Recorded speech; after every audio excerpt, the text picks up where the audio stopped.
யாருக்காண்டி இத்தனை பொய்யெல்லாம் சொன்னாங்க நம்ம ரோகிணி, அவங்களே வீட்ட விட்டு பத்திட்டாங்க. அது யாரு அப்படின்னு பார்த்தீங்கன்னா, நம்ம மனோஜ் தான். அந்த மனோஜையும், நம்ம விஜயாவும் சேர்ந்து நம்ம ரோகிணிய பத்திட்டாங்க வெளிய வீட்ட விட்டு.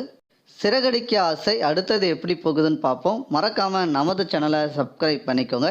இந்த வீடியோ பிடிச்சிருந்தா லைக் பண்ணுங்க, ஷேர் பண்ணுங்க. இங்க பார்த்தீங்கன்னா, நம்ம ரோகிணி இந்த மொபைலை தொலைச்சிட்டு அவன்கிட்ட பொய்லாம் சொல்லிட்டு அந்த திவ்யா அப்படின்னு ரோகிணி நினச்சிக்கிட்டு இருக்காங்க. அந்த சீனில் அடுத்தது நம்ம திவ்யாவுக்கு ரொம்ப பீதி கிளப்புது. நம்ம ரோகிணி பற்றியா மொபைலை லாஸ்ட்டில் நமக்கு இவ்வளோ நாள் அவளுக்கு ஃப்ரெண்டாக இருந்து எத்தனையோ உதவி செஞ்சோம். இந்த மொபைலை மிஸ் பண்ணி ஏதோ முத்து கைக்கு தெரியாமல் செஞ்சதுக்கு இன்னும் வறுத்து வாரான். இன்னைக்கு இவளுடைய ரகசியம் எல்லாத்தையும் வந்து முத்து கேட்டால் நான் சொல்லிடுவேன் அப்படின்னு நம்ம திவ்யா மனசில் நினச்சிக்கிட்டு இருக்காங்க. இந்த சைடில் கதவை திறந்து பார்க்குறாங்க. நம்ம முத்தும் மீனாவும் வீட்டு வாசலில் நிற்காங்க. ஐயோ, நீங்கள் என்ன அப்படின்னு கேட்குறாங்க.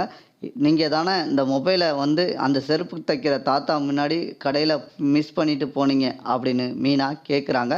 கேட்டதுக்கு திவ்யா, ஆமாம் மொபைலை நான் தான் மிஸ் பண்ணிட்டேன் அப்படின்னு உண்மையை சொல்லிடுறாங்க.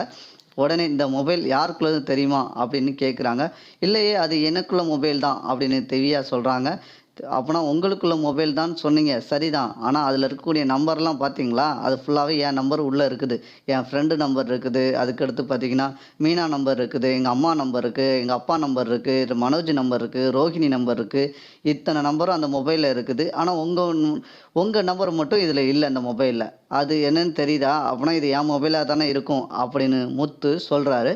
உடனே பார்த்தீங்கன்னா திவ்யாவுக்கு தூக்கியவாறு போடுது. அப்போனா இந்த மொபைல் உங்களுக்குள்ளது கிடையாது. ஆனால் உங்கள் ஃபோட்டோ மட்டும் இதில் வந்துச்சு. இது எப்படி உங்கள் மொபைல், என் மொபைல் உங்கள் கைக்கு வந்தது? இந்த உண்மையே சொல்லிடுங்க அப்படின்னு கேட்குறாங்க. கேட்டதுக்கு உடனே நம்ம ரோகிணி என்கிட்ட கொடுத்தாங்க. வந்து இதை வந்து தொலைச்சிருங்க அப்படின்னு சொல்லி கொடுத்தாங்க. நான் தொலைக்காமல் அன்னைக்கு செருப்பு தைக்கும் போது அந்த இடத்துல மிஸ் பண்ணிட்டேன் அப்படின்னு சொல்லவும், நம்ம மீனா சொல்கிறாங்க, உங்கள் மேலே எவ்வளோ நம்பிக்கை வச்சுருந்தேன். நீங்கள் எவ்வளவோ நல்லவங்கன்னு நான் நினச்சேனே. நீங்கள் அந்த ரோகிணி கூட சேர்ந்து இவ்வளோ பொய் பித்தலாட்டம் செய்வீங்க நான் எது கனவு கூட நினைக்கல. நீங்கள் எவ்வளோ நல்லவங்க அப்படின்னு நான் நினச்சது அத்தனையும் நீங்கள் வந்து பொய்யெல்லாம் இவ்வளோ நாள் என்கிட்ட சொல்லியிருக்கீங்க. யார்கிட்டையும் உங்கள் ஃப்ரெண்டும் உண்மை இல்லை, நீங்களும் உண்மையாகவே இல்லாமல் இருக்கீங்களே. நீங்களாம் என்ன ஜென்மங்களோ அப்படின்னு மீனா திட்டுறாங்க. உடனே திவ்யா சொல்கிறாங்க, இதுக்கும் எனக்கும் எந்த சம்மந்தமே கிடையாது. இந்த எல்லாமே முழுக்க முழுக்க ரோகிணி தான் செஞ்சாங்க அப்படின்னு சொல்லவும், அவங்க செஞ்சாங்க சரிதான். நீங்கள் இவ்வளோ நாள் ஏன் எங்கிட்ட மறைச்சிங்க? அது தவறு இல்லையா? நீங்கள் எங்ககிட்டயாவது சொல்லியிருக்கலாமே அப்படின்னு மீனா கேட்குறாங்க. இல்லை, ரோகிணி தான் சொல்லக்கூடாதுன்னு சொன்னாங்க அப்படின்னு சொல்கிறாங்க. அப்போனா அவங்க அத்தனை விஷயம் உங்களுக்கு எல்லாமே தெரியும், இது மட்டும் கிடையாது அப்படின்னு கேட்குறாரு முத்து. ஆமாம், எனக்கு எல்லா விஷயம் தெரியும் அப்படின்னு மாதிரி உண்மை எல்லாத்தையும் உடைக்கிறாங்க. அவளுக்கு ஏற்கனவே கல்யாணம் ஆகிடுச்சு. அவங்க அம்மா கூட அந்த ஃபோட்டோ கொண்டு வந்து கொடுத்ததே அவங்க அம்மா தான் அப்படின்னு சொல்கிறாங்க. அவங்க மலேசியாவில் வந்து அவங்க அப்பாலாம் ஒருத்தரும் கிடையாது. இப்போ ஒரு ஃபோட்டோ கூட அவங்க வீட்டில் கொண்டு வச்சிருக்காளே, அந்த விஷயத்தையும் உடைக்கவும் ரோகிணிக்கும் என்ன செய்ய போகிறேன்னு வீட்டில் பைத்தியம் முடிச்சுட்டு உட்காந்துருக்காங்க. இங்கே முத்து நம்ம மீனாவும் இவ்வளோ விஷயம் தெரிஞ்சவனி எப்படியா இந்த பார்வலம்மாவை வீட்டை விட்டு துரத்திட வேண்டியதான். இந்த பார்வலம்மா அம்மாவையும் அப்பாவையும் இவ்வளோ காலமும் ஏமாற்றிட்டு இருந்திருக்கு. இது வரைக்கும் இவ்வளோ விஷயத்த நம்மகிட்ட தெரியாமல் எப்படி கொண்டு போயிருக்கு பற்றியா மீனா அப்படின்னு மீனாட்ட நம்ம முத்து சொல்கிறாரு. ஆமாங்க, அப்போனா இவங்க அம்மான்னு சொல்கிறவங்க யார் அப்படின்னு கேட்குறாரு முத்து. உடனே இவங்க வந்து அவங்க உங்களுக்கு தெரிஞ்சவங்க தான் அப்படின்னு சொல்கிறாங்க.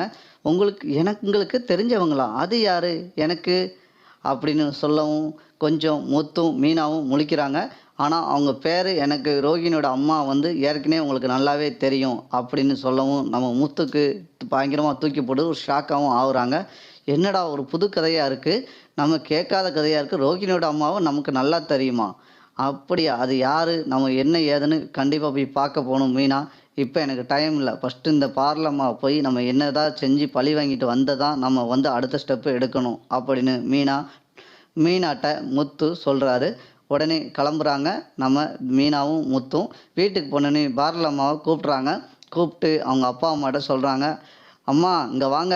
இந்த அம்மாவுக்கு வந்து மலேசியாவில் அப்பாவும் கிடையாது, யாரும் கிடையாது. அது அத்தனையும் சொன்னது பொய் அப்படின்னு மீனாவும் முத்தும் சொல்கிறாங்க.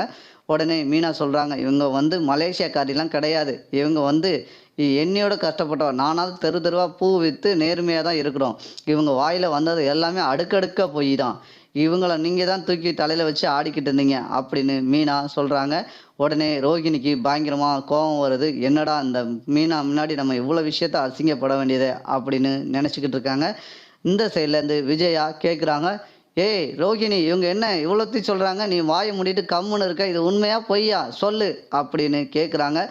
உடனே ரோகிணி சொல்கிறாங்க, "இல்லை ஆண்டி, எனக்கு வந்து மலேசியாவில் அப்பாவே கிடையாது. எனக்கு வந்து எங்கள் அப்பா வந்து சின்ன வயசில் இறந்துட்டாங்க. எனக்கு அம்மா மட்டும்தான் இருக்காங்க" அப்படின்னு ஒரு பொய்யை திரும்பியும் தொடர்றாங்க. இந்த பொய் அம்மா மட்டுமா? அப்போனா அவளாவது பணக்காரியா? மலேசியாவில் இருக்கிறவளா இங்கே பக்கத்தில் தான் இருக்காளா அப்படின்னு கேட்கவும், "இல்லை ஆண்டி, எனக்கு அம்மா வந்து சின்ன வயசுலேயே என் கூட தான் இருந்தாங்க. இப்போ வந்து அவங்க வெளியூரில் இருக்கிறாங்க. அதுதான் எந்த ஊர் சொல்லு" அப்படின்னு கேட்கவும், "நான் நாளைக்கு எங்கள் அம்மாவை இங்கே வர சொல்கிறேன்" அப்படின்னு ரோகிணி சொல்லி முடிக்கிறாங்க. விஜயா இதை நினச்சி ரொம்ப கோவப்படுறாங்க.